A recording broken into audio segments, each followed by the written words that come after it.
बिस्मिल्लाहिर्रहमानिर्रहीम। अस्सलाम वालेकुम व्यूअर्स। तो कैसे हैं आप सब लोग? उम्मीद करती हूँ कि आप सब लोग बिल्कुल ठीक होंगे। ड्रामा सीरियल दिलरुबा की नेक्स्ट एपिसोड में आप लोग देखेंगे कि सनम ने अपनी ज़िंदगी में बहुत गलतियाँ की, लेकिन खुर्रम से तलाक लेने के बाद सनम की ज़िंदगी बर्बाद हो जाएगी।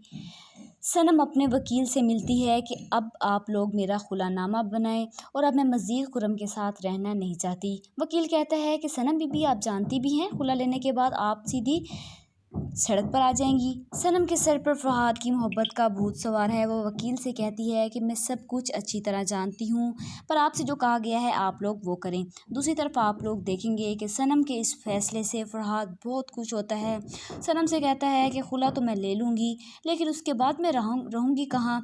जहाँ पर फरहाद उसे कहता है कि मैं अपने घर आपको ले जाऊँगा, लेकिन सनम कहती है कि मैं अपने घर वालों से हर ताल्लुक़ ख़त्म कर चुकी हैं, मैं कहाँ जाऊँगी। फरहाद कहता है कि तुम मेरे घर रहोगी, परेशानी की कोई बात नहीं। आगे आप लोग देखेंगे कि सनम इनकार कर देती है। खुला के फ़ौरन बाद हमारा निकाह नहीं हो सकता, मैं चाहती हूँ कि तुम अपना घर मेरे नाम कर दो, निकाह के बाद हम दोनों इसी घर में शिफ्ट हो जाएंगे। फरहाद मान जाता है, लेकिन वो ऐसा कभी नहीं करेगा, क्योंकि फरहाद ने जो घर सनम को दिखाया था वो उसका नहीं बल्कि किसी और का था।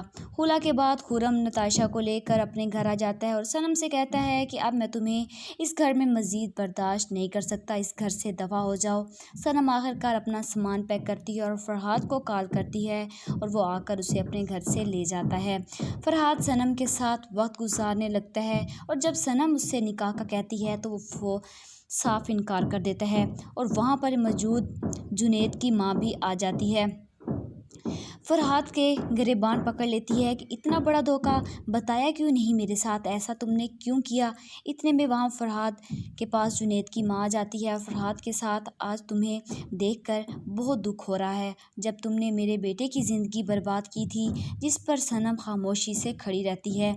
तो क्या लगता है आप लोगों को, आखिर सनम का इंजाम क्या होने वाला है? कमेंट बॉक्स से अपनी राय का इज़हार ज़रूर कीजिएगा। तब तक के लिए मुझे इजाज़त दीजिएगा। खुदा हाफिज़।